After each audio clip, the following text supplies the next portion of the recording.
மாநகராட்சியின் கீழ் பணி வழங்க கோரி சென்னையின் பல்வேறு பகுதிகளில் தங்களின் வீடுகளில் இருந்தபடியே தூய்மை பணியாளர்கள் 100வது நாளாக போராட்டத்தை மேற்கொண்டனர். இதுகுறித்து நியூஸ் 7 தமிழ் தொலைக்காட்சிக்கு தூய்மை பணியாளர்கள் அளித்த பேட்டியினை தற்போது பார்க்கலாம். மக்களுக்கான ஆட்சின்றாங்க, ஆனால் எங்களை தூய்மை பணியாளருக்கான ஆட்சின்றதை நாங்கள் நினைக்கிறோம். எங்களுடைய ஸ்டாலின் தூய்மை பணியாளருக்காக ஸ்டாலின் அப்படின்றது தான் நாங்கள் கூறணும்னு சொல்கிறோம். ஆனால் ஸ்டாலின் அவர்கள் எங்கள் வாழ்க்கையில் தலையிட்டு 2000 குடும்பத்துக்காக அவர் பேசணும், எங்களுக்காக மனமிறங்கி இதுக்கு மேலே எங்களை போராடுறதுக்கும் உடம்புல தெம்பில்லை. எவ்வளோ வறுமையிலையும் வீட்டு வாடகை சாமானெல்லாம் தூக்கி வெளியே போட்டிருக்காங்க.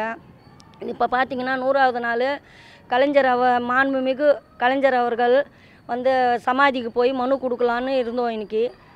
அப்புறம் கோர்ட்டில் எதுவுமே பண்ணக்கூடாது, எங்கள் உண்ணாவிரதத்துக்காக பர்மிஷன் தரேன்னு சொல்லியிருக்காங்க கோர்ட்டில். நாங்கள் சட்டத்தை மதிக்கிறோம், உழைப்போர் உரிமை இயக்கம் சட்டத்தை மதிக்கிறோம், அரசாங்கத்தையும் மதிக்கிறோம். அதனால் நாங்கள் இந்த போராட்டத்தை இன்றைக்கி நாங்கள் கையில் எடுக்கலை. மாண்புமிகு ஸ்டாலின் அவர்களுக்கு நாங்கள் சொல்கிறது என்னென்னா, எங்கள் வேலையை எங்களுக்கு கொடுங்க, இதுக்கு மேலே எங்களை போராட விடாதீங்க.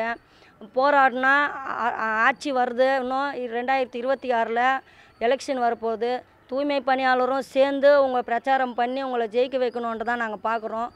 நாங்கள் கேட்குறது 100 நாள், நாங்கள் இன்னையோட 100 நாள் நாங்கள் சட்டவிரோதமாக எங்களுக்கு பணி மறுக்கப்பட்டு வேலை இல்லாமல் வெளியே நிற்கிறோம். பசியும் பட்டினியுமாக இருக்கிறோம். நாங்கள் எல்லாருமே எங்களுக்கு பழைய நிலைமையில் பணி கொடுக்கணும். முதல்வர் அவர்கள் பல நலத்திட்டங்களை கொண்டு வராங்க.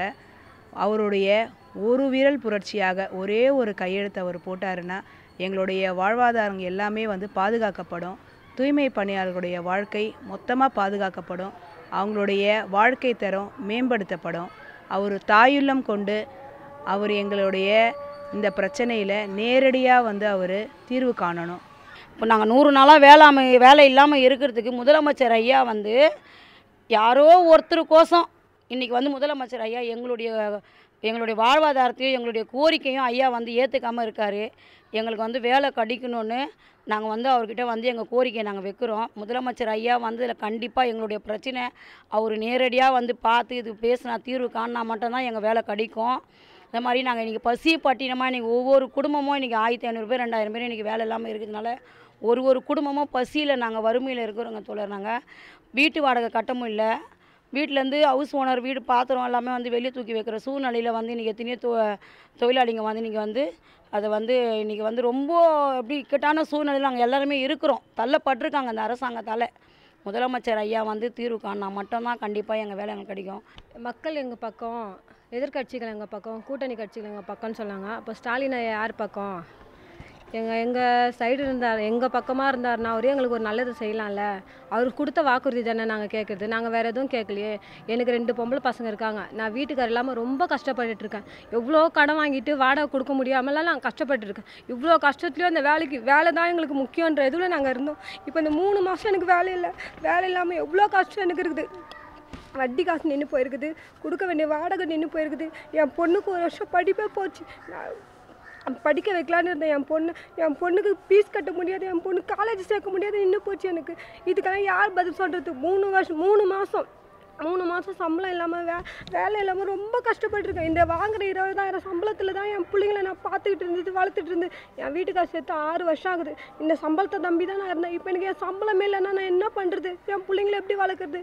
இதுக்கெல்லாம் அவர் கொடுத்த வாக்குறுதி தானே. நான் போடுற முதல் கையெழுத்து உங்கள் தலையெழுத்து மாறும்னு சொன்னார்ல. இப்போ ஏன் எங்களுக்கு அதை செய்யலை? அவர் சொன்னதை எங்களுக்கு செய்யணும்ல.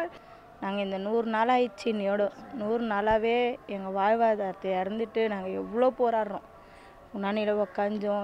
எவ்வளோ கட்ட போராட்டத்தில் நாங்கள் இறங்குறோம். ஆனால் எங்களை நேரடியாக முதல்வர் ஐயாவை சந்தித்து எங்களை எதுவுமே பேச விடலை. முதல்வர் ஐயாவும் எங்களை கண்டித்து இவங்க கோரிக்கை என்ன, இவங்களுக்கு என்ன கோரிக்கை வச்சுருக்காங்கன்னு முதல்வர் ஐயாவும் காது கொடுத்து எங்களை கேட்கல. நாங்கள் யாரை நம்பி வாக்களித்தோம்? நாங்கள் முதல்வர் ஐயா கொடுத்த வாக்குறுதியை மட்டும்தான் நாங்கள் கேட்குறோம். நாங்கள் எல்லாமே ஆதிதிராவிட எல்லாமே 95% இது பெண்கள் தான் இருக்காங்க. ஆண்கள் யாரும் கிடையாது. பெண்கள் தான் முக்கியமாக போராடுறதே பெண்கள் தான். இன்றைக்கி எங்கள் வாழ்வாதாரம் இல்லாத நாங்கள் இழந்துட்டு இன்றைக்கி ஒரு வேளை சாப்பாட்டுக்கு நாங்கள் குப்பள்ளி நாங்கள் நிம்மதியாக 3 வேளை சோறு துண்ணோம். நாங்கள் யார் கஷ்டத்தையும் எதிர்பார்க்காத அன்னன்னைக்கு வேலை செஞ்சு அன்னாண்ட காய்ச்சா நாங்கள் பிழைக்கிறவங்க. எங்களோட வாக்குறுதியாக அவங்க காதில் உய மாட்டேங்குது. நாங்கள் பெண்கள் தானே, நாங்கள் வேறு எதுனா உங்களை கோரிக்கை வச்சு நாங்கள் கேட்கல. இன்றைக்கி வீட்டு வாடகை கட்ட முடியல, சாப்பாட்டுக்கே எங்களால் ஜமாளிக்க முடியல. இந்த 100 நாளாக எங்களை என்னன்னு கூட கேட்கல. அன்றைக்கி பீச்சில் போய் சாகுற அளவுக்கு போயிட்டோம். ஏன்னா வீட்டில் எங்களால் இருக்க முடியல. வீட்டில் இருந்தாலும் நாங்கள் ஒரு நடப்போனமாக இருக்கோம். படுத்தா நிம்மதியாக தூக்கம் வர மாட்டேங்குது. நாங்கள் இந்த வேலையை விரும்பி செஞ்சோம். ஏன்னா இந்த வேலையை படித்தவங்களோ இல்லை பணக்கார வீட்டில் பிறந்தவங்களோ செய்ய மாட்டாங்க. ஏழையாக இருக்கிறவங்க தான் இந்த வேலையை, ரோடு பெருக்கிறது, குப்பை வாடுறது, இந்த வேலையை செய்வாங்க. நாங்கள் குப்பை வாரினால கௌரவமாக உழைச்சி சம்பாதிக்கிறோன்ற ஒரு நம்பிக்கையில் நாங்கள் இந்த வேலையை விரும்பி செஞ்சோம். ஆனால் எதிர்கட்சியாக இருக்கும் போது இப்போ இருக்கிற மாண்புமிகு சிஎம் ஐயா எதிர்கட்சியாக இருக்கும் போது எங்கள் பக்கம் இருந்தார். தூய்மை பணியாளர் அனைவருக்கும் நான் ஆட்சிக்கு வந்ததும் உங்களுக்கு பணி நிரந்தரம் செய்கிறேன் அவர் வாக்குறுதி கொடுத்தாரு. எங்களுக்கு ஒரே சந்தோஷம். நாங்கள் அவர் கொடுத்த வாக்குறுதியில் சந்தோஷமாக சிரிச்சுக்கின்னு போயிட்டு உதயசூரியன் பட்டனை நாங்கள் அழுத்தணும். ஏன்னா நம்மளுக்கு ஒரு உதயசூரியனுக்கு ஓட்டு போட்டால் ஒரு வெளிச்சத்தை நம்ம வாழ்க்கையில் வரும், நம்ம பிள்ளைங்களை காப்பாற்றலாம், நம்மளுக்கு ஒரு கௌரவமான ஒரு அங்கீகாரம் வரப்போகுதுன்னு நாங்கள் நம்பி அவருக்கு போய் ஓட்டு போட்டோம். ஆனால் 5 வருஷம் ஆச்சே முடிய போகுது. இனிய வரைக்கும் எங்களுடைய கோரிக்கையை நிறைவேற்றலை. நான் இந்த வரதா புயல் இருக்கும் கொரோனா டைம்லேயும் நாங்கள் எங்கள் வாழ்வாதாரத்தை கூட நாங்கள் பயன்படுத்தாத மக்களுக்கோசம் செவி கொடுத்து நாங்கள் வேலை செய்யணும். எங்களுக்கு பணி நிரந்தரம் பண்ணுறேன்னாரு.